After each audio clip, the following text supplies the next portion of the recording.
Hello Insta! Bonsoir à tous, j'espère que vous allez bien et je vous souhaite la bienvenue sur ce live 104 sur 365. Coucou Marie! Ce soir, une petite surprise. Alors, impro total, Marie me rejoint pour ce live. Donc, Marie, alors attends, est-ce qu'il faut que je t'invite? Comment on fait déjà? Alors, hop, inviter. On papotait en privé et elle me dit j'ai pas fait mon live non plus, tu m'invites. Et du coup, là voilà. Je suis là. Coucou Marie. Alors, je fais mes petits réglages. Ouais, moi aussi. Hop. Voilà. Comment tu vas? Bah, mieux. Alors aujourd'hui, ma voix commençait à me faire défaut. J'ai eu un peu peur. J'ai dit si je me retrouve à faune, là, je vais avoir un vrai problème pour mes lives. Et non, sinon, ça va mieux. Une bonne nuit de sommeil et ça sera reparti. Et toi, comment vas-tu? Eh bien, écoute, petite mine en fin, on va dire, de maladie. Donc ça va mieux aussi, une semaine assez éprouvante. Il y a eu le petit qui a été aussi malade aussi. Bienvenue Marie, Pierre, Sophie. C'est trop cool de vous retrouver par ici. Trop chouette. Donc ça va mieux. Le dimanche va bien clôturer tout ça pour repartir tranquillement sur le début de semaine. En tout cas, je suis contente d'être avec toi ce soir, partager ce moment-là. Je me suis dit, voilà, on va se faire notre petit mais oui, on a eu une avec nous, c'est vrai. Et et on se disait que, moi, ça a été riche d'enseignements cette semaine et j'ai vraiment pas vécu la maladie comme, alors c'est des trucs pas graves, hein, mais je l'ai pas vécu comme d'habitude et ça a été vraiment plus léger du coup. Et ouais, j'ai accueilli quoi. Et puis vraiment la sensation que mon corps nettoyait vraiment. J'ai eu beaucoup de fièvre, j'ai beaucoup changé les draps et je me suis dit bon il y a des choses à laisser sortir. Et voilà. Mais bon après voilà, c'est pas méchant donc ça va. Et ton fils il va mieux aussi? Ouais, ça va mieux aussi. Donc demain, lui aussi, on va clôturer. Ça va mieux parce qu'on a fait raclette ce soir. Donc on mange bien. Donc ça veut dire que on est pas mal. On est pas mal. Mais ouais, tu vois, comme toi, c'est aussi un peu de cette manière. Je l'ai vécu plutôt calme aussi.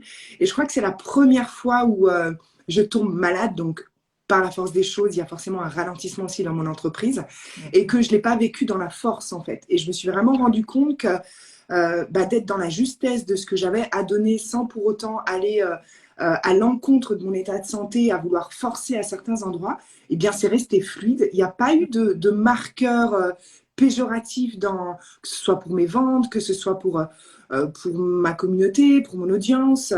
Et je me rends vraiment compte en fait que le fait d'être dans le respect, dans l'alignement de comment on se sent, ça fait une différence de dingue quand même, quoi. Donc, clairement. Ouais, clairement. Et on en ressort. Ouais, on en ressort mieux comme s'il y avait du coup des choses à retirer de ça. Enfin, j'ai vraiment mis beaucoup de conscience sur tout ça cette semaine et c'était intéressant de vivre les choses comme ça et pas d'être au fond du lit. Je suis pas bien. Non, d'être vraiment ok, ça va passer. Mon corps a besoin de traverser ça et ouais, parce que sinon avant j'avais tendance à être un peu comme les enfants, à être moi, je le suis encore un petit peu quand même. Moi, j'aime bien me plaindre. J'ai 4 ans quand je suis malade. Je fais des espèces de bruits bizarres pour me lamenter. Ah, je t'entends. Non, c'est bon. Ma marque de fabrique. Ouais. Tu m'entends? Ouais, c'est bon. Ouais, je t'entends. Bon, j'ai eu un peu peur parce que comme il y a eu beaucoup de coupures de son hier sur Instagram, mais non, je t'entends. Oui. Alors, je voulais qu'on parle de prendre des décisions. Tu m'as dit juste avant qu'on démarre. Moi, j'adore ce sujet. Je peux en parler très longtemps. Mais je me dis que tu avais sans doute quelque chose derrière la tête. Écoute, ouais, je t'ai amené ce sujet-là parce que aujourd'hui, tu as vu sans doute en story, j'ai donné la possibilité aux personnes de pouvoir s'exprimer en DM avec moi et puis de pouvoir leur apporter à ce moment-là voilà, ce que je pouvais leur apporter du moins en DM.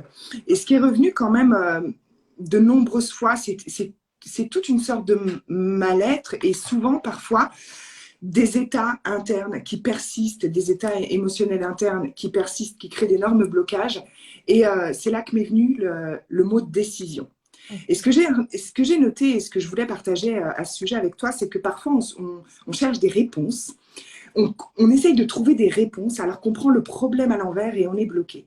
Ce n'est pas les réponses qu'on doit trouver d'abord, ce n'est pas le fameux comment si on transpose ça au business, c'est vraiment d'aller déjà se poser les bonnes questions, mais surtout de prendre des décisions. Ouais. Aujourd'hui, il y a tellement d'entrepreneurs qui j'arrive pas à développer mon entreprise ou je me sens pas bien en ce moment, j'arrive pas à dépasser les choses. Mais il n'y a pas de OK, qu'est-ce qui va pas exactement? Quelle décision je prends à l'égard de ça? Qu'est-ce qui me va que je veux amplifier du coup, dont j'ai besoin de prendre une décision pour aller amplifier ça à un endroit où bah, ça je ne veux plus et je prends une décision à cet endroit parce que je n'en veux plus. Et du coup, c'est pour ça que je t'ai posé ça ici, parce que pour moi, s'il y avait un secret ultime, franchement, cherchez pas ailleurs, il est dans ce live, 104 sur 365 jours de live. C'est quoi la décision, en fait, que vous prenez pas aujourd'hui, en fait? C'est ça. C'est plus les décisions qu'on prend pas. Ouais. C'est exactement ça. Et bah, c'est vrai que c'est pas... Ouais, puis quand on est entrepreneur, j'ai l'impression qu'il faut qu'on prenne tout le temps des décisions, en fait. Et quand on n'est pas habitué à ça, quand on n'est pas dans cette posture interne-là, eh ben, c'est hyper challengeant. Parce que moi, j'ai commencé vraiment à prendre mes décisions par moi-même après mon burn-out. Et clairement, ça fait partie des choses qui ont provoqué mon burn-out, c'est que j'allais piocher la vie chez les uns, chez les autres, et qu'est-ce que je lisais sur Internet, enfin, j'allais vraiment chercher des réponses à l'extérieur. Et je me rends compte qu'avant ça, donc les gars, j'avais 34 ans quand même, hein, j'ai mis du temps, mais mes décisions étaient souvent prises en partie sur la base de ce que j'avais à l'extérieur. J'ai changé ça à titre perso et c'est vrai que depuis que je suis dans l'entrepreneuriat et plus particulièrement ces 2 dernières années où j'ai été quand même plus investie, je me rends compte qu'il faut prendre des décisions tout le temps en fait. Et quand on n'est pas habitué à le faire, quand on n'a jamais été dans ce truc intérieur à apprendre à se faire confiance, mais c'est vrai que c'est vachement difficile au départ, quoi. Mais une décision, on ne sait jamais si elle sera la bonne ou pas en fait. Jamais, mais déjà, enfin... Il n'y a rien de mal en soi à ça. Le but, c'est pas de venir culpabiliser les gens qui ne prennent pas de décision. C'est justement déjà de constater que bah là, effectivement, ça relève d'une décision que je ne prends pas, donc de ma propre responsabilité. Et le fait, en fait, de prendre conscience que c'est de ma responsabilité, ça va déjà amoindrir les choses. Parce que quand on n'en a pas conscience, on a l'impression de subir de l'extérieur les choses. Et on est dans un cercle vicieux. Tu parles de difficulté à prendre des décisions. Moi, il y a un exemple de ma vie, je pense que ça a été le plus traumatisant. Et ma sœur, il faut que je fasse venir ma sœur, pourquoi pas notre petit événement, mais pour qu'elle raconte en fait, parce que ça fait froid dans le dos. Je me souviens quand je me suis séparée du père de mon fils, donc il y a déjà quelques années de ça, après mon première dépression, on va dire, je ne pouvais pas prendre de décision. Et je me souviens, une décision comme de choisir une parka ou un Bombers à l'époque pour mon fils. Ouais. Je voulais la parka, mais la parka, en fait, elle ne couvrait pas le bas des reins. Donc, je voulais prendre une parka, le Bombers. Donc, du coup, je me suis dit, je vais prendre la parka. Mais le parka, il avait beaucoup de jogging, donc il ne peut pas mettre la parka, c'est pas joli avec le jogging. Et quand je repense à cet exemple-là, où j'avais besoin tout le temps qu'on vienne valider mes choix, parce qu'à ce moment-là, je n'avais pas beaucoup d'argent. Donc, c'était un investissement, acheter le blouson de la rentrée.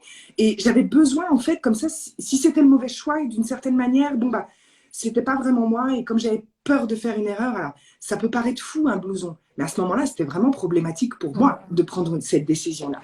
Et dans mon business aujourd'hui, c'est plus les mêmes problématiques, c'est plus une histoire de blouson, mais il y a tout autant d'enjeux, voire même encore plus grands, dans les investissements que j'ai pu faire. D'une part, comme tu dis, j'avais aucune certitude que c'était la bonne décision.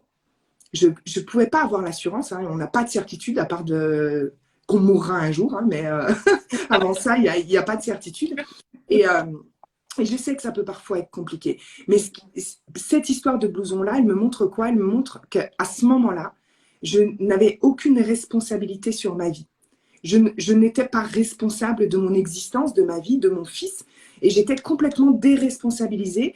Et je me souviens, j'avais même engueulé ma soeur parce qu'elle me dit bah, je sais pas, je choisis et je m'étais énervée en disant, bah non, laquelle je prends, quoi. Et quand j'y repense aujourd'hui, je me dis, j'avais un niveau de déresponsabilisation à l'égard de ma vie qui était dingue, en fait. Et qui a été, en fait, source et origine aussi de tout ce qui n'allait pas, finalement, autour, de mon incapacité à choisir ce que je voulais, à rejeter ce qui ne me convenait plus.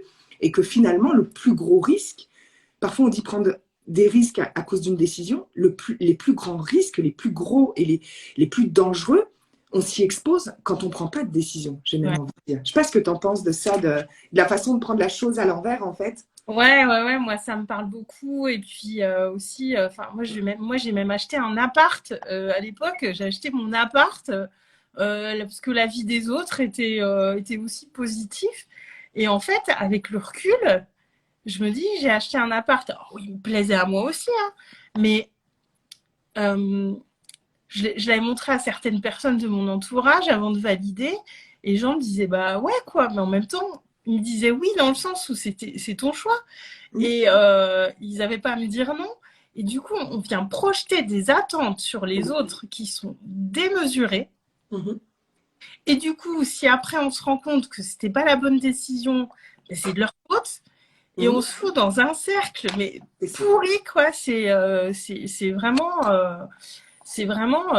enfin, c'est dégueulasse comme truc, quoi. Et moi, c'est beaucoup cette notion d'attente qu'on met sur les autres et que les gens ne peuvent pas satisfaire ces attentes-là. C'est impossible, en fait.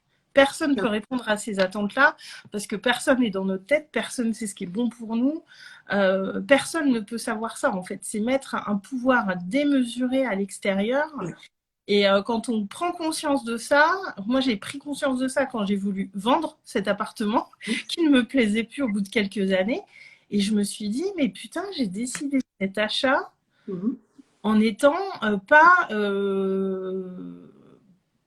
Ouais, moi j'avais mon petit coup de cœur et je l'aimais, mais je me suis dit, j'ai basé un truc sur des choses de l'extérieur parce que quand je l'ai vendu, les gens ils me disaient, ah ouais, tu fais bien parce qu'il y a ça qui va pas dans cet appart-là. Et je leur disais, putain, mais vous me l'avez pas dit avant. Et comme toi, limite, j'ai engueulé des gens, quoi. Et je dis, mais non, en fait, c'était moi cet achat-là, c'est moi qui a validé ça. C'est pas aux autres de se prendre la responsabilité. Et puis on s'enferme dans un truc de victime perpétuelle. Exactement. Et même sur des tout petits trucs, on va se victimiser. Et puis aussi dans notre attitude avec les autres. Enfin, tu sais, il y a des personnes, on le voit tous régulièrement, qui parfois vont un peu se refermer parce qu'ils attendent qu'on vienne vers eux pour leur demander ce qui va pas, pour leur demander qu'est-ce qu'ils ont, qu'on prenne soin d'eux. Ils ont cette attente, ce besoin d'amour qui est encore une fois démesuré. Et sauf que c'est pas comme ça qu'on attire les gens à nous, en fait. Quand on a besoin d'aide, on va demander de l'aide. Et quand on est bien, on rayonne, on brille. Et si on sent qu'on n'est plus dans cette brillance-là, on fait ce qu'il faut pour en sortir et y revenir. C'est pas aux gens de venir vers nous quand quand on brille plus, quand on n'est pas bien, pour nous faire briller à nouveau. C'est pas les autres qui vont nous aider à briller en fait et à être heureux. C'est ça. Et c'est exactement ce que tu dis. Et ça me fait penser à une phrase, un questionnement que Julien Musi avait emmené à un séminaire que j'avais fait, Saut Quantique, il y a maintenant un an. Ouais, je crois qu'il y a un an. Et c'était quelque chose qu'il avait dit qui me suit. Et je crois que aussi dans le programme de groupe. Est-ce que tu m'entends toujours? Ça marche? Oui, je vais juste chercher le table parce que j'ai plus beaucoup de batterie. Ok. Et il avait dit quelque chose qui m'avait profondément, en fait, sur le coup, challengé et qui m'avait quand même aussi déclenché d'une certaine manière, où il m'avait dit, il n'y a que trois solutions, enfin, il n'y a que trois choix dans la vie par rapport à n'importe quelle situation. Peu importe. Et finalement, je me suis vraiment rendu compte que c'est peu importe la situation parce que j'ai transposé ce questionnement, enfin, cette chose-là, dans la vie perso, dans la vie amicale et surtout dans mon business. Et ce qu'il avait dit à l'époque, c'était face à une situation qui ne nous convient pas, quelque chose qui nous challenge ou autre, on a trois choix. Le premier, c'est soit on l'accepte. Si on l'accepte, on n'a pas le droit de se plaindre. Ouais. Je l'accepte en conscience, par exemple, je n'ai pas de client aujourd'hui. j'arrête de me plaindre que j'ai pas de clients. Soit, règle numéro 1, je l'accepte. Soit je la change. Donc là, ça veut dire que, par exemple, s'il y a une autre personne dans le couple, ça va être OK, dans mon couple, ça ne va pas. J'engage l'autre personne pour voir comment on peut changer ce qui ne va pas aujourd'hui. Soit on l'accepte, soit on la change, soit on la quitte. Et quand on dit quitter, c'est quitter finalement cette situation qui ne nous convient pas. Donc finalement, si on ne veut ni l'accepter telle qu'elle est, si on ne veut pas faire l'effort pour la changer, on la quitte. Et le fait en fait de passer toutes mes situations par ces 3 filtres-là, ça évite considérablement de se perdre dans le « oui, mais je l'accepte, mais je me plains ». Mais je fais un bout pour changer, mais finalement, je ne l'accepte plus, je veux la quitter, je ne veux plus de cette situation, ça ne me plaît pas. Et non, finalement, je ne peux pas. Donc... Et en fait, la plupart de nos questionnements et de toutes nos difficultés, c'est parce qu'on va venir ruminer et se perdre dans des choses. Alors qu'il y a 3 solutions. Dans le couple, c'est... Enfin, je veux dire, dans le couple, elle est incroyable. Ce questionnement-là est incroyable. Soit je l'accepte, mais je ne me plains pas. Soit j'essaye de la changer, si je peux, avec l'autre. Soit je quitte la situation. Il n'y a pas d'autre solution. Il n'y a pas un petit peu je reste, un petit peu je quitte, un petit peu j'arrange. Parce qu'on souffrira. Et on revient en fait à la thématique des décisions. C'est pareil dans un business en fait. Si aujourd'hui le business ne va pas, la stratégie ne va pas, la com ne va pas, à un moment donné, soit on l'accepte, et puis ben, on ne s'en plaint pas, soit on fait quelque chose pour la changer, soit on arrête. Mais on ne peut pas être un coup, j'accepte parce qu'aujourd'hui je me suis levée de bonne humeur, demain je veux tout arrêter, j'en peux plus. Qu'est-ce qu'on fait, qu'est-ce qui se passe? Et ça, automatiquement, fort de cette conscience qu'on va mettre sur les choses, s'il n'y a pas le step suivant de je prends une décision, si je l'accepte, je prends la décision de ne plus me plaindre. C'est-à-dire que je me mets peut-être au yoga ou à la méditation, puis bah, quand ça viendra, bah, je fais ma méditation, mais je ne me plains plus en fait. Je n'ai pas le droit de me plaindre pour une situation que je continue d'accepter parce que je ne prends pas de décision. Pour moi, il n'y a pas de demi-mesure. C'est vraiment de m'astreindre en fait à ce truc d'être catégorique avec moi-même en fait, de ne pas me laisser d'espace pour partir dans tous les sens, qui a fait que je prends autant de rapidité, pas seulement business, mais dans mon évolution même personnelle. Parce que soit j'accepte, soit j'essaye de changer les choses, soit je quitte le bordel. Mais c'est 3 en fait. Donc ces 3 choses-là, elles peuvent peut-être permettre aux personnes qui écouteront ce live en direct ou en replay de pouvoir justement aller se mettre au contact des choses. Et d'abord, le step suivant, c'est je prends des décisions. Si aujourd'hui, j'ai pas de clients, j'ai pas de visibilité, ma communication, j'arrive pas à prendre la parole, machin, puis je me sens pas bien, puis je suis pas alignée, puis je suis pas complètement moi dans mon business. Ok, qu'est-ce que tu as fait pour changer cette situation? Ah ben, rien, parce qu'en ce moment, c'est compliqué, d'accord. Est-ce que tu veux arrêter? Ah ben non, je veux pas arrêter, ok. Bah, donc tu l'acceptes. Ah bah non, parce que du coup, bah, financièrement, je ne vis pas de mon activité. Ah ouais, non, mais en fait, on peut pas. Là, il va rien se passer. Et puis c'est pire quand c'est ça, parce qu'on est dans un espèce de figement où on est... Ouais. Un petit commentaire sur le blouson. Et on est dans un espèce de figement où on est tiraillé intérieurement, où on n'est pas bien avec aucune de ces 3 possibilités-là. Mais en même temps, on n'en choisit aucune.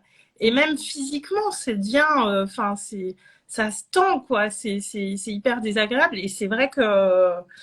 Et puis accepter pleinement les choses aussi, si on choisit de les accepter. Pas les accepter aujourd'hui. Voilà, de dire j'accepte, mais... en fait, aujourd'hui, ça me fait chier d'avoir accepté, quoi. Le faire aussi consciemment et pleinement.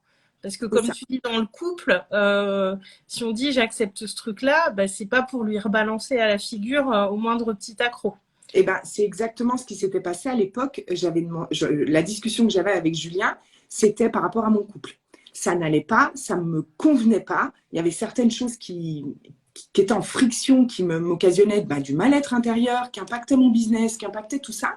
Et j'en ai parlé à Julien, il me dit « Ok, très bien, tu as 3 choix en fait. » Et là, sur le coup, j'étais là en mode victime. Oui, mais écoute ce que j'essaye de te dire. Non, en fait, tu as 3 choix. Et je dis, le 4e, il dit, il n'y en a pas, en fait. Parce que le 4e, il va te plonger dans un coup, je passe dans l'un, un coup, je passe dans l'autre. Et en fait, tu vas accepter aujourd'hui parce que peut-être tu es disposé et puis que voilà, puis demain, il va faire un truc et ça va être encore les catacombes.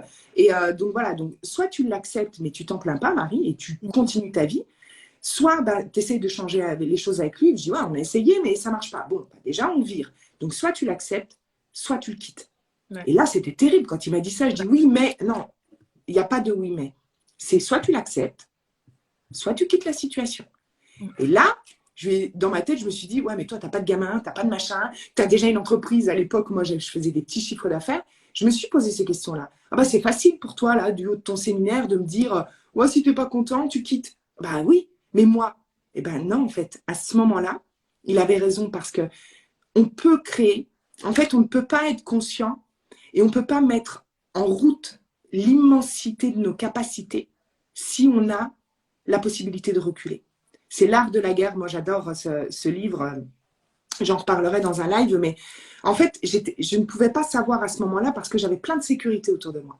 Mais quand j'ai plus ces sécurités, je me suis découverte, j'ai découvert quelque chose en moi, une détermination, une capacité à me réinventer, à avancer, une force à toute épreuve que je n'avais même pas conscience avant parce que j'avais des illusions de sécurité, parce qu'à l'époque, bah, mon ex-conjoint avait un salaire fixe, il y avait le confort de l'organisation avec Nathan, et en fait, je me débrouille parfaitement bien toute seule. Parfois, ça nécessite un peu plus de courage à certains endroits, un peu plus de force, mais c'est complètement faisable en fait. Donc, avec le recul, ces 3 questions-là, elles sont quand même pas mal. Ouais. Coucou Samara, coucou Nico. Coucou Samara, Nicolas, il y a du monde qui passe, c'est cool. Tu disais oui mais, est-ce que tu as vu le film Oui mais? Non. Ah, parce que ce film, il est, moi je l'avais regardé en fin de formation en sophro. En fait, il le faut regarder à toute la classe en fin de formation le dernier jour. On mate un film. Et en fait, c'est l'histoire d'une ado qui est, ouais, elle a 16 ou 17 ans. Et puis, elle est coincée dans ce truc pourri, victime, bourreau, sauveur, avec sa mère qui est dépressive, et puis son père, je sais plus comment il est. Et en fait, son psy, c'est Gérard Jugnot dedans. Et puis, bah, elle a son petit copain, enfin, voilà, ces histoires d'ado avec. Et au début, mais elle est tout le temps en train de se victimiser, en fait. Et puis, au fil du film et des séances, et puis c'est vraiment bien fait, quoi. Et puis, c'est léger tout en étant hyper profond, ce film. Et on la voit évoluer, bah, voilà, avec ses filtres d'adolescente, évidemment, hein, mais on la voit avancer dans le film et puis dans sa relation avec ses parents, qui est quand même un petit peu compliquée, mais à l'adolescence, j'ai envie de dire, qui n'a pas une relation un peu compliquée avec ses parents à l'adolescence? Et toutes les réflexions qui lui amènent autour de ça, parce que oui, mais mon copain, il est comme ci, il est comme ça, puis ça va pas, et on la voit sortir au fur et à mesure un petit peu de ce schéma-là. Alors ça lui demande de prendre sur elle, ça lui demande un effort, parce que c'est pas, on ne dit pas que ça se fait les doigts dans le nez et que c'est facile. C'est simplement de poser un choix, en fait. Et une fois qu'il est fait, après, on le suit. Mais c'est hyper intéressant. Moi, ce film, je le recommande à tout le monde. Pour Écoute, je l'adorais du coup. Ouais. Alors, il est assez vieux, hein, il est assez vintage quand même. Mais il est vraiment bien fait autour de ça. Et c'est les oui mais, quoi. Et le titre du film, il est tellement bien trouvé. Et les oui mais, et juste changer, dites oui et. Non et. Juste changer des mots aussi dans nos éléments de langage. Ça peut amener des vrais changements aussi dans notre quotidien. L'air de rien, c'est puissant aussi. C'est hyper puissant. J'en profite, si Samara est toujours là, de lui souhaiter une belle cérémonie pour ce soir. Samara, Samara, merci pour toutes les prières que tu m'as envoyées. Samara est une de mes clientes, Annie également, qui m'a fait plein de petites choses énergétiques d'où elle est. Donc, je te remercie, je te souhaite une belle soirée. Et Nico qui dit, mais tu ne t'arrêtes jamais. Oui, parce que j'étais avec Nico en vocaux avant. Je pose ça là aussi dans la matière. Il y aura des choses incroyables qui s'annoncent pour les prochains mois. Donc non, je ne m'arrête pas. je ne m'arrête pas et je reviens sur ce que tu as dit, les oui mais. C'est vraiment la gangrène dans l'entrepreneuriat. Et de toute manière, à un moment ou à un autre, ce qu'il faut bien comprendre, c'est qu'il n'y a pas de recette miracle à coup sûr. Donc, d'attendre le coup sûr, d'attendre la certitude ultime, ça n'arrivera pas parce que l'industrie évolue, les codes évoluent aussi, tous les supports, toutes les tendances, tout évolue très vite. Et ça, c'est vraiment important parce qu'à chaque fois qu'on loupe un coche, en fait, c'était peut-être le coche où on aurait pu avoir une opportunité juste incroyable. Et des certitudes, il n'y en a pas.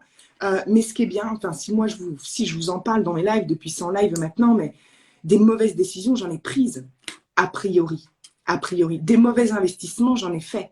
Mais j'ai jamais perdu de l'argent parce que, bizarrement, à chaque fois que j'ai fait un investissement qui m'a peut-être pas apporté à un endroit, eh bien, j'ai créé finalement les ressources en moi pour créer ensuite des résultats qui m'ont permis de pouvoir, on va dire, rééquilibrer la balance d'une certaine manière. Et je pense que la capacité à prendre des décisions rapidement, enfin, il y a des moments où c'est pas gris, quoi, c'est ou noir ou blanc.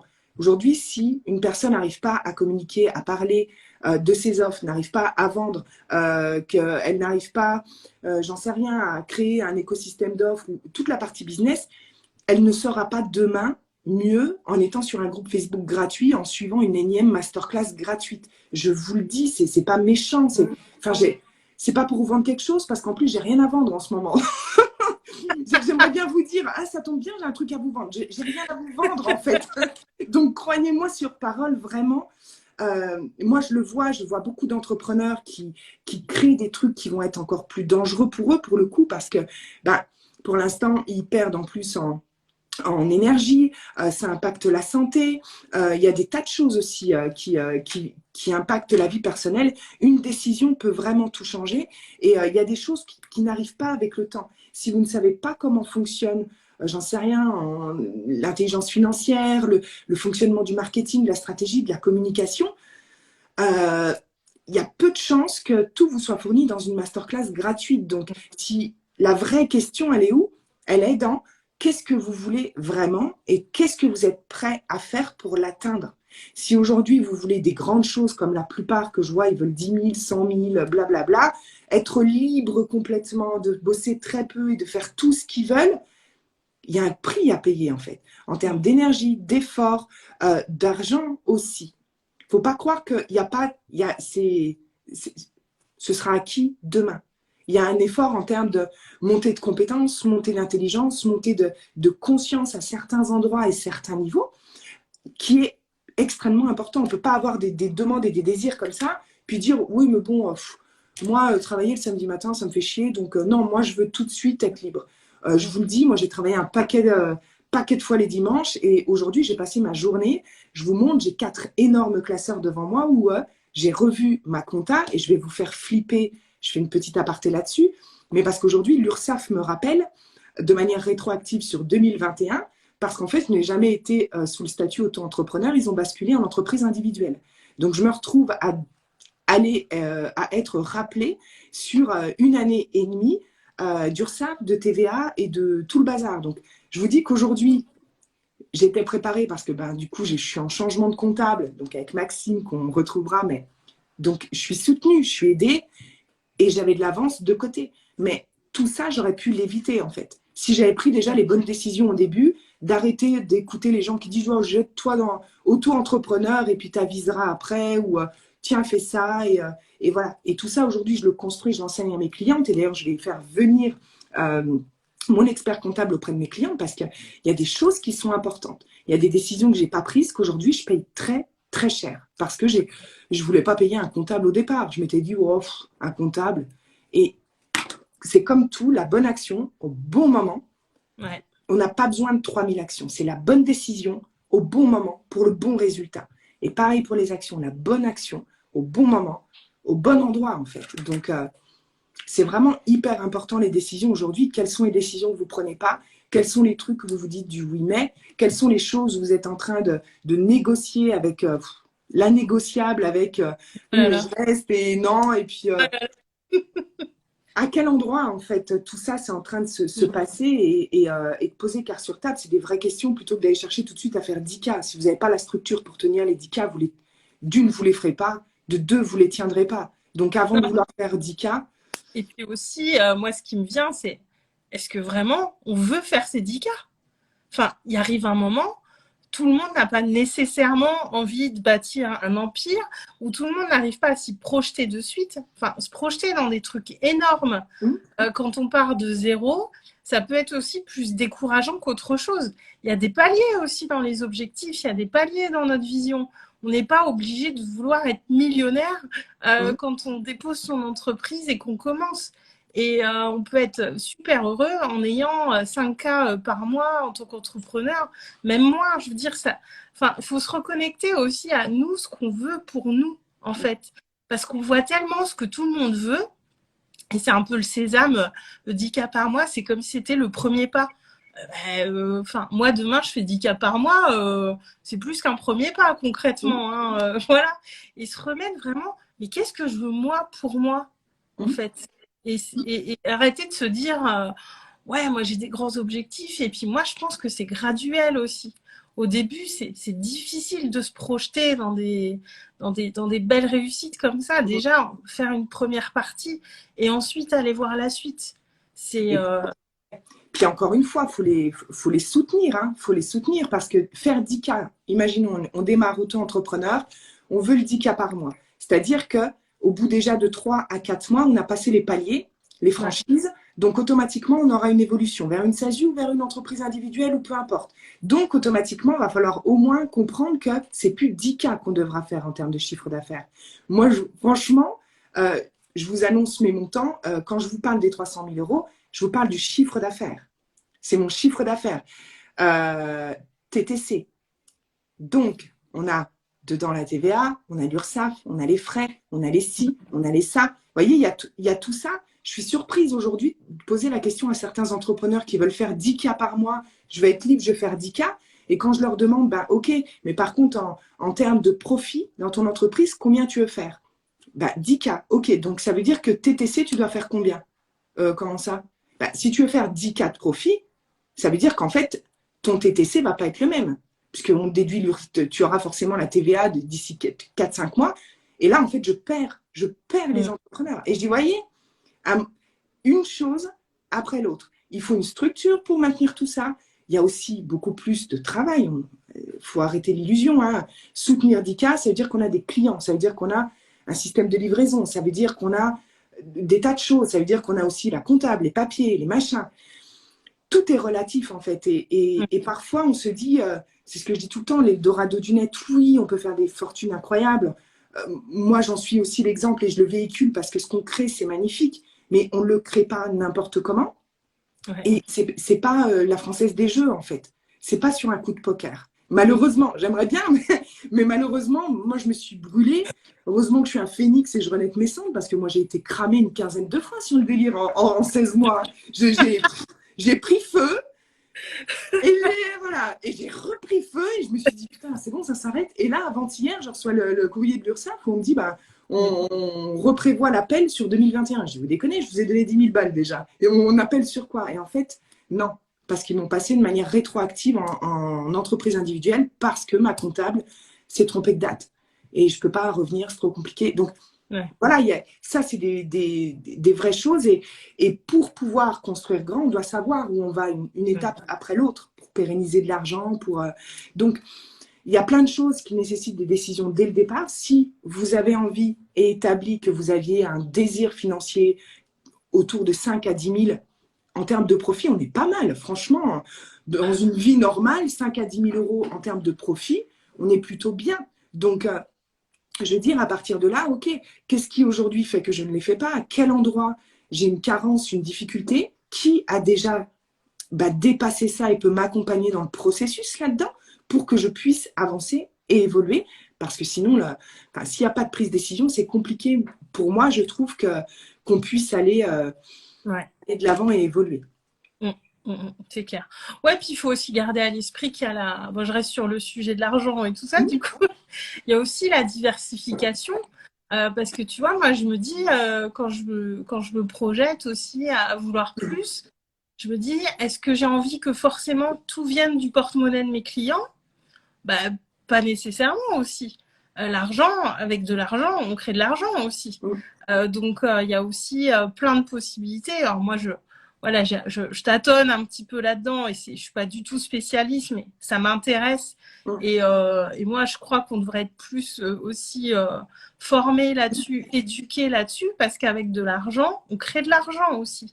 Et on n'est pas obligé de tout miser sur un seul pôle d'activité dans notre entreprise. Enfin, il y a aussi plein de gens qui investissent dans l'immobilier. Il y a plein de manières aussi de créer de l'argent, de créer sa sécurité financière sans que ça repose uniquement sur une activité. Alors, c'est pas forcément quelque chose qu'on va faire dès le départ. Quoique, moi, j'ai déjà diversifié un petit peu à mon tout petit niveau, mais moi, je pense qu'à un tout petit niveau, on peut déjà commencer à le faire pour se faire la main, entre guillemets, et puis se sensibiliser aussi à tout ça, parce que moi, jusqu'à il y a un an, même le terme intelligence financière, je l'avais jamais entendu en fait. Et alors que c'est hyper important, enfin qu'on soit salarié ou entrepreneur, enfin pour tout le monde, hein, et personne nous apprend ça en fait. Si Moi, on se sur le sujet, personne nous apprend ça, et c'est quand même vachement dommage parce que moi je me rends compte là aujourd'hui et tout ça, il y a plein de manières de diversifier, plein de manières de créer de l'argent, et il y a une espèce de pression qui repose sur le fait que faut que j'ai tant de clients pour faire tant de chiffres, pour accéder à ça, alors qu'on peut se dire, ben voilà, mon objectif c'est ça, est-ce que voilà, je peux moitié voilà avec mes clients, mon activité de coach, d'accompagnant ou autre, et après le reste, ben voilà, je dédie une somme d'argent pour faire ça. Alors là aussi, ça implique une prise de risque en général, mais on revient à la question des décisions. Qu'est-ce que je choisis de faire pour moi? C'est exactement ce que tu dis. Il n'y a pas de bonne ou mauvaise solution. C'est qu'est-ce qu'on se sent capable aussi de tenir. Moi, je commence maintenant à regarder comment je peux diversifier mes revenus, comment je peux procéder à des placements, comment je peux voilà, faire travailler l'argent différemment. Par contre, j'ai commencé quand j'ai eu 6 mois en fait de matelas de sécurité personnel et 6 mois de trésorerie en fait. Donc en ayant ces 6 mois, ce qui fait qu'en fait je peux être plus ou moins tranquille parce que si jamais il se passe un truc, je sais que j'ai 6 mois pour me relever. C'est large. Je peux créer de l'argent en 6 mois.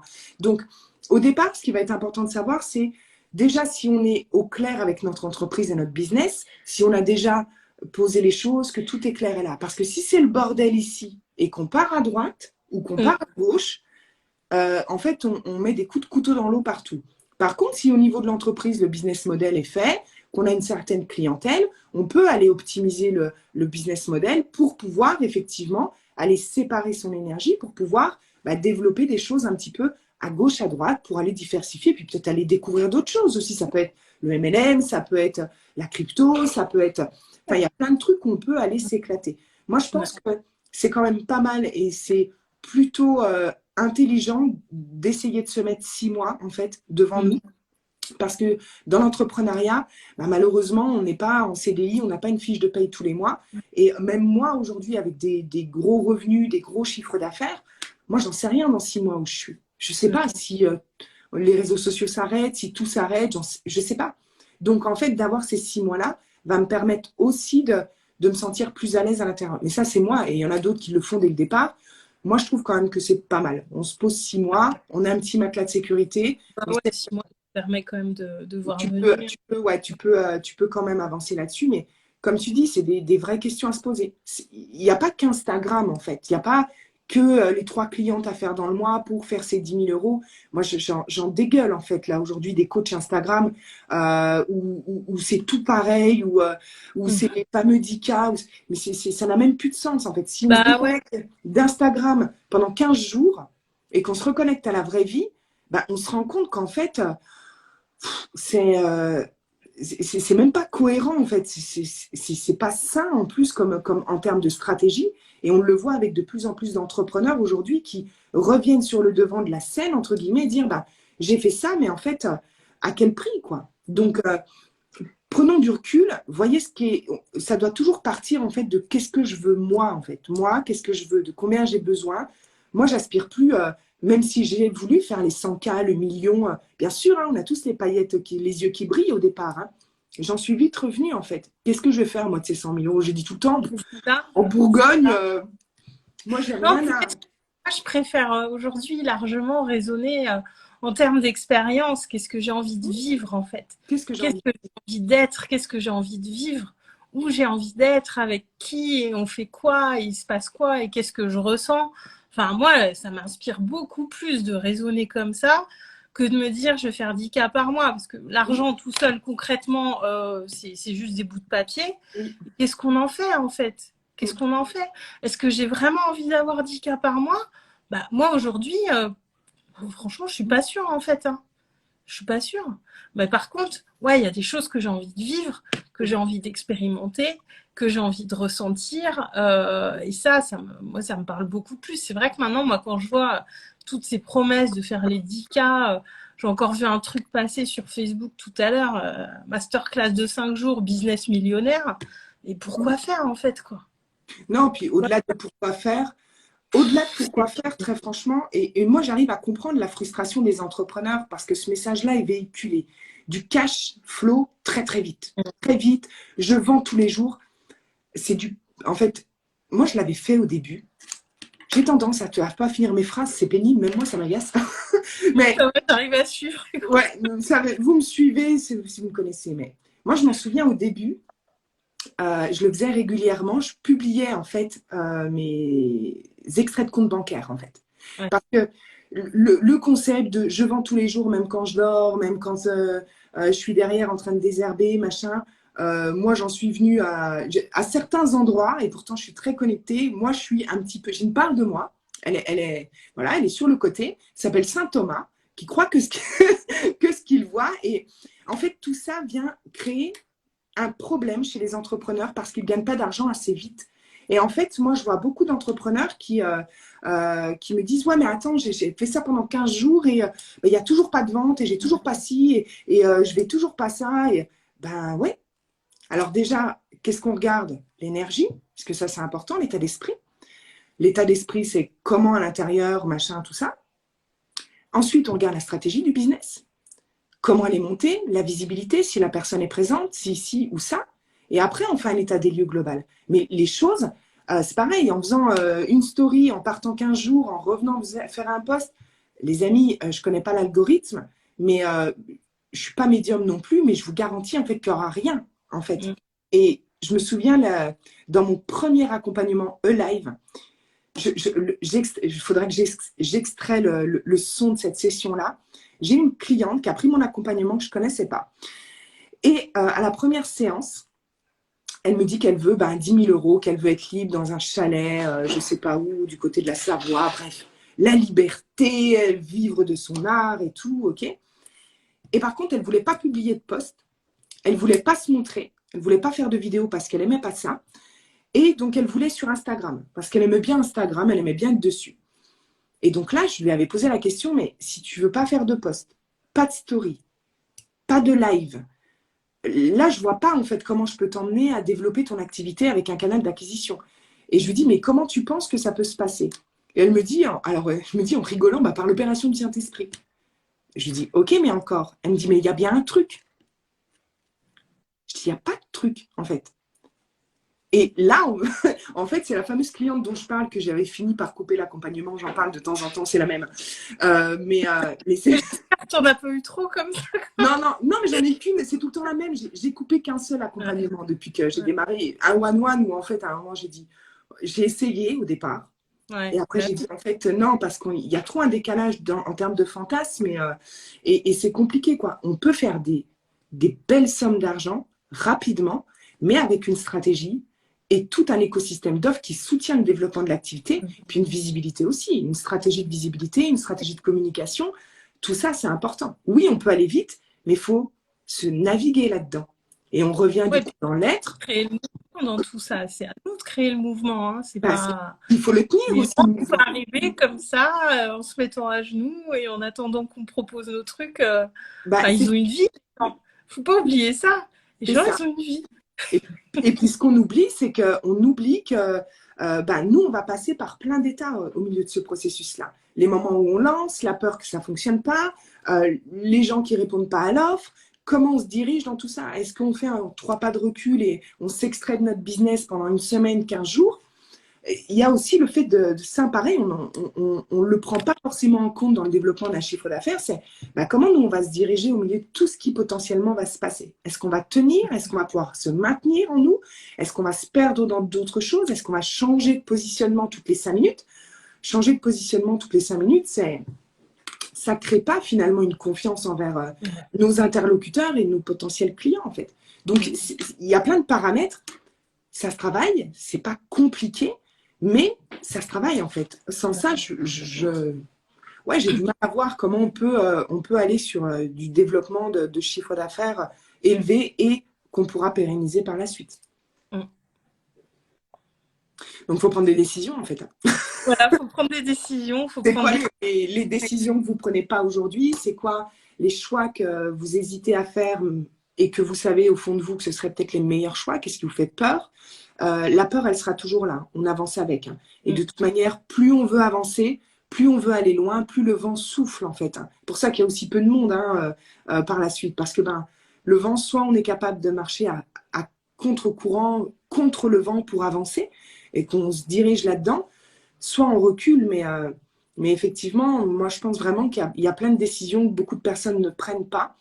Encore une fois, c'est pas seulement hein, d'investir ou pas, entre autres, ça fait partie beaucoup. Ah bah clairement, ouais, Je veux clairement. dire, si on n'a pas de connaissances Enfin, moi je vois, parce que je travaille la communication, les offres, tout ça, si, l'argent aussi, toute la relation à l'argent, au-delà de seulement de l'énergie, ben, ça ne s'invente pas en fait. Non. C'est une rééducation en termes du mindset d'entrepreneur, comme on parle. C'est plus le même fonctionnement, c'est plus la même manière de réagir aux circonstances. On est amené à se réinventer, on est amené à innover, on est amené à emmener en fait de la créativité dans nos espaces. Ça, c'est pas des choses qu'on nous apprend et c'est pas des choses qu'on fait quand on est, on va dire, dans le salariat ou autre. Donc, il y a vraiment une rééducation en termes de perception, d'état d'être et d'état d'esprit aussi. Ouais, puis ça apprend à prendre du recul sur soi parce Mmh. que bah, moi, tu me connais, je suis beaucoup dans mes émotions quand même. Je suis très, très connectée à mes émotions. Et sans me couper de ça, je suis sortie de ces réactions purement émotionnelles que j'avais pendant très, très longtemps en fait. Mmh. Alors, elles sont encore là dans l'instant Oui. parce que je suis comme ça, parce que voilà, c'est. Mais maintenant, j'ai aussi ce temps de recul où je reste pas bloquée en fait sur Mmh. cette réaction émotionnelle qui est là, qui vient se poser. Elles sont encore là parce qu'en fonction de nos personnalités, Et puis, voilà, heureusement, Aurélie, qu'elles on est sont des humains, mais je reste pas bloquée en fait dans cet état émotionnel. Et ça change vraiment mais tellement de choses, quoi. De sortir, de s'extraire de ce truc, de prendre un petit peu de recul et de se dire, ok, bon, je respire, là, mon cerveau part en cacahuète complet, stop, on arrête et on revient à ça plus tard. Et prendre ce recul sur soi, et on en revient, bah, voilà, encore à la conscience de soi, la connaissance de soi, mais ça transforme tout, c'est incroyable, quoi. Et c'est vrai que de bien connaître ses défauts aussi, et tout ça, et d'aller vraiment explorer tout ça en profondeur, et de continuer à le faire, parce que on a ces cycles aussi. Mmh. Bah, c'est un peu aussi ce qu'on partageait tout à l'heure. On a ces cycles. Moi, il y a eu, bah voilà, tout cet été avec toi où ça a été, waouh, le truc incroyable et tout. Enfin, vraiment l'expansion, la transformation et tout ça. Et là, je sens que je suis plus dans une phase où je repose les choses, où je sens qu'il y a des couches à enlever, où je vais aller plus sur un travail un peu thérapeutique là les prochaines semaines, parce que je sens qu'il y a des choses qui se présentent à moi. Et c'est aussi, on n'est pas en permanence, que ce soit intérieurement ou dans l'entreprise, enfin, on ne peut pas être en permanence, enfin, en mode expansion, excitation, évolution de. Enfin, je pense qu'il y a aussi un petit peu des paliers comme ça, non? Je Qu'est-ce trouve que. quand même que, bah, moi, ce que j'en pense, je trouve que oui, je suis d'accord avec toi, mais je pense qu'aujourd'hui, la façon dont tu vas aborder le travail thérapeutique sera complètement différent parce que toi, tu as déjà fait beaucoup de choses hein, Ouais. dans tout ce qui est intérieur par le passé, au début, quand on s'est connus. C'est un peu comme si moi, j'ai eu l'image du spéléologue qui descend. Peut-être il y a quelques mois de ça, bah, quand tu descendais, tu n'avais pas forcément la corde et tu avais tendance à te perdre Ouais. dans le bas. Le fait que tu aies travaillé ta conscience et que tu aies autant évolué, enfin moi je te vois, c'est le jour et la nuit. Aujourd'hui, la façon dont tu vas aller aborder le travail thérapeutique, selon moi, mais je pense te connaître suffisamment, Ouais. va être réellement bénéfique parce que tu vas le faire depuis un état de conscience Ouais. et de responsabilité. C'est ça. À une époque, je me souviens quand tu faisais beaucoup de choses, de travail comme ça intérieur, par moments, tu te perdais aussi beaucoup dans tes états émotionnels. Parce Ouais. que à certains moments, on a du mal à faire la part des choses. Donc, je pense qu'effectivement, et tu as complètement raison, il y a des cycles. Moi aussi, je suis en mode un petit peu hiver aujourd'hui, enfin Mhm. aujourd'hui, cette période. comme tu me disais tout à l'heure en vocaux, c'est comme si on était un petit peu assis. Tu vois, comme si on prenait, c'est l'image que j'ai eue quand tu m'as dit en vocal. Et c'est exactement ça. Moi, je ne suis pas dans une croissance actuellement. Je suis dans la stabilisation de ma croissance, tant émotionnelle que bah, aussi dans mes actions. Et ça, c'est des bonnes choses et qui sont saines. Mais quand on l'aborde depuis vraiment une conscience de soi qui nous permet de voir ce qui se joue, de régler ce qui a à régler, de finir de libérer le précédent cycle pour pouvoir entrer dans cette nouvelle croissance-là. Donc, ça se fait de manière saine quand je pense qu'on a acquis cette conscience de soi et cette connaissance de soi qui nous permet de ne pas nous perdre en fait dans nos états émotionnels et dans toute la partie plus intérieure en fait. Donc c'était en ça que je voulais rebondir sur ce que... Clair. Puis le travail thérapeutique que je fais sur moi, c'est pas du tout la même chose. Mais en même temps, je pense qu'au début, on peut, enfin moi c'est mon cas, au début quand j'ai commencé il y a un peu au moment de mon burn-out, un peu avant, on va dire allez il y a 10 ans. Quand on commence, on met les mains dans un tas qui est tellement pourri que ouais, forcément, on plonge dedans et là on y va et on commence le plus gros du chantier, quoi. J'ai envie de dire. Et c'est souvent, ça, quoi. on commence par là. Ouais. Enfin, on est obligé d'avoir avancé jusqu'à un certain niveau de conscience et de connaissance pour pouvoir l'aborder de manière plus sereine. Et même si je sais que je vais vivre des choses qui, je pense, vont me remuer, mais en même temps, je suis hyper posée, je sais que ça va aller et que je vais l'accueillir. Alors que c'est clair qu'il y a 1 an ou même 2 ans, c'est peut-être un truc où j'aurais mis 15 jours à m'en remettre. Là, je sais que je ne vais pas mettre 15 jours à m'en remettre. La différence, c'est qu'aujourd'hui, tu es armé en fait pour aller faire ce travail-là. Aujourd'hui, tu es armé. Et souvent, quand on commence par là, on n'est pas armé pour prendre du recul face à ce qu'on découvre en fait de nous-mêmes. On n'est pas armé en fait. Quand je dis armé, c'est la conscience de soi, c'est la façon de s'observer, la capacité à se questionner, poser de l'incertitude et du doute sur ce que notre esprit emmène à nous en fait. Donc quand on n'est pas armé, on peut vite aller se perdre dans son passé, à essayer de et perdre en fait son pouvoir créateur et sa responsabilité. On n'est pas suffisamment armé et souvent c'est ce que je dis à mes clientes, ça vient dans un deuxième temps. D'abord on apprend à aller s'observer, à prendre sa responsabilité et à acquérir en fait les premiers réflexes pour pouvoir voir là je suis en réaction, est-ce que je suis en réaction, est-ce que je suis dans mon inspiration ou est-ce que en fait si on peut pas évaluer ça de base, on peut vite être engagé en fait dans des cycles, dans pas des cycles, des cercles vicieux qui nous déconnectent et puis sur lesquels on peut le payer au prix de son état d'être en fait finalement. Donc ouais, parce qu'on peut se laisser diriger par nos états émotionnels. Complètement. Et que ensuite la phase c'est de les écouter, ces états émotionnels, et ça change tout en fait. Entre se laisser diriger par ça et juste écouter ce qu'ils ont à nous dire, là ça change tout. Et l'idée c'est pas du tout d'enlever ces états émotionnels parce qu'on est des humains. Ils ont plein de choses à nous dire, ils sont très très précieux ces états émotionnels, mais vraiment de les écouter et de se poser en observateur de soi et de les laisser. Après, on va pas partir sur la gestion des émotions. Non, on termine l'accueil des émotions par la décision à l'égard de ce qu'on aura observé, à l'égard de ce qu'on aura ressenti, parce que oui, nos émotions, effectivement, elles viennent nous exprimer ou un besoin qui n'est pas nourri, ou quelque chose qui n'est pas respecté. Et moi, j'aime bien ne pas m'arrêter là, en fait, dire juste accueillir. Accueillir, pourquoi faire, en fait. On accueille une alerte émotionnelle, on accueille quelque chose qui vient, un état interne qui vient en vague. L'accueillir, ok, l'observer, ok, et puis qu'est-ce qu'on en fait après? L'étape d'après, tu vois, ça revient, c'est la décision. Qu'est-ce que j'en fais? Qu'est-ce que je fais de ça? Qu'est-ce que je fais de ça? De ce besoin qui n'est pas nourri par telle situation. Est-ce que j'accepte cette situation telle qu'elle est? Est-ce que je la change? Est-ce que je la quitte? Quelle décision je prends à l'égard de ça? Et on revient toujours, le pouvoir créateur et la responsabilité à l'égard de notre vie, c'est ni plus ni moins que de la décision. Est-ce qu'on prend suffisamment de décisions? Est-ce qu'on ne prend pas des décisions qui finalement sont quand même des décisions? Ne pas prendre une décision, c'est prendre une décision de ne pas prendre une décision en fait. Ouais, ça peut être un choix aussi. Voilà, donc, mais dans dire cas-là, là, c'est pas le moment. Ça peut être aussi dire, là, c'est pas le moment en fait de prendre une décision, tout simplement aussi.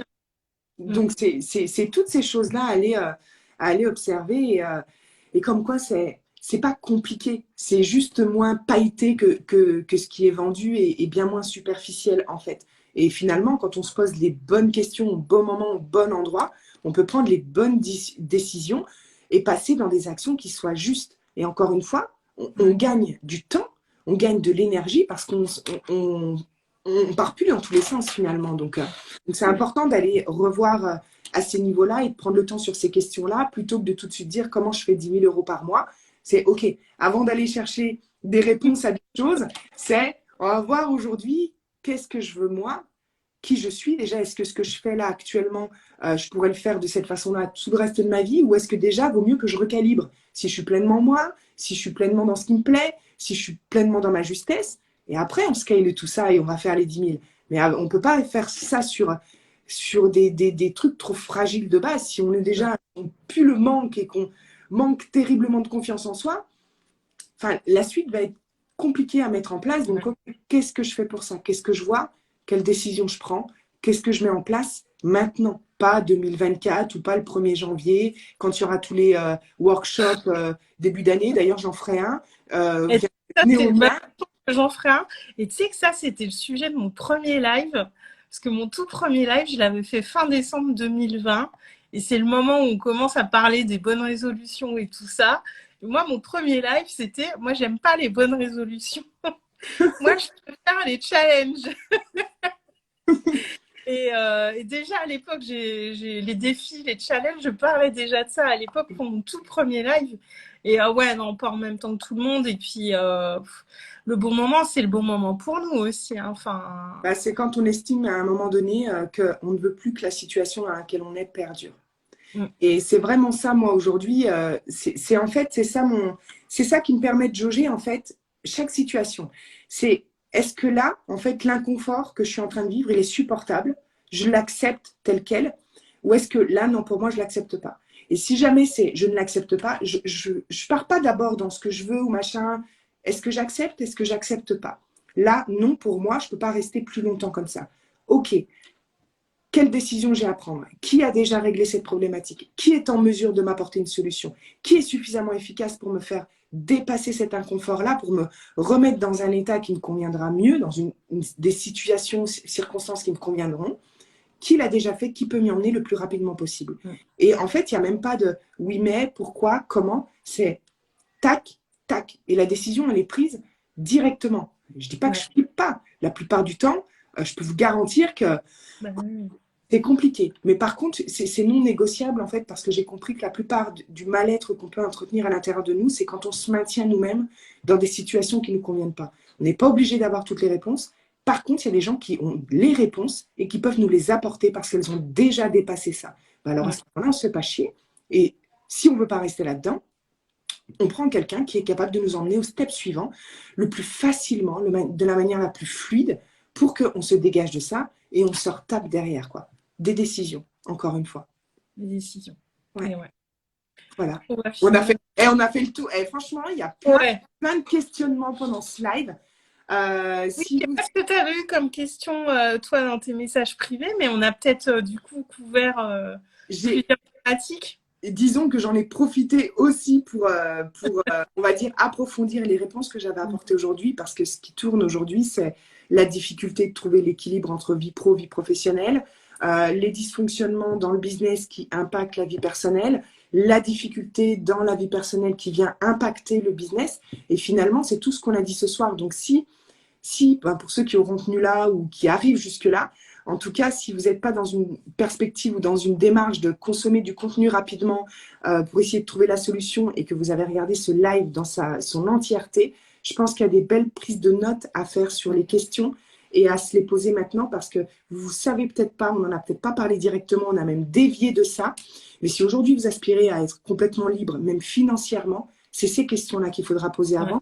C'est ces réponses-là qu'il faudra trouver et auxquelles il faudra accéder avec les décisions que vous allez mettre en place à partir de ces questions-là. Donc, ces questions-là vont typiquement vous emmener directement vers la liberté sans doute à laquelle vous aspirez. Il n'y a pas de détour, il n'y a pas de raccourci. Il y a les bonnes questions au bon moment, au bon endroit, pour la bonne décision, pour le bon résultat.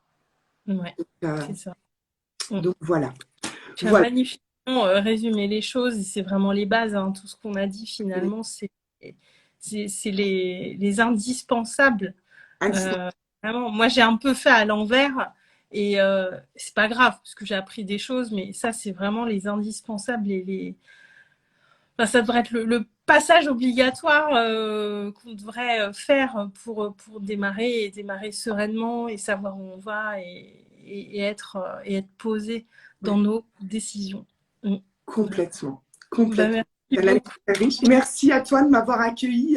Bah, avec plaisir. Écoute, c'était pas prévu, c'était sympa. C'était pas prévu, je vais un peu forcer la main. Invite-moi sur ton live ce soir. Mais voilà, toujours avec grand plaisir, je partage des moments avec toi. J'adore, je pourrais parler des heures avec toi. C'est super cool et je pense, à mon avis, qu'on a emmené beaucoup de richesses pour ceux qui sauront l'apercevoir et se la réapproprier. Donc, je suis très contente d'avoir partagé ce moment-là avec toi. Donc, je te remercie de m'avoir accueilli. Beaucoup à toi d'être venu ici ce soir. On se revoit bientôt, on n'en dit pas plus. On n'en dit pas plus. On prépare il y a des choses qui se préparent en coulisses. Donc... Ça bouge. Mais on vous tient au courant de toute façon. Et passez tous un très très bon samedi. Merci beaucoup Marie, merci à toi d'être l'humaine que tu es. Merci d'être dans ma vie. Merci à tous ceux qui ont été là sur ce live. Merci à tous pour vos retours, tous ces échanges qu'on a. C'est tellement riche, tous ces partages qu'on a aussi grâce au réseau. Et très bon samedi soir, très bon week-end à tous et à très très vite.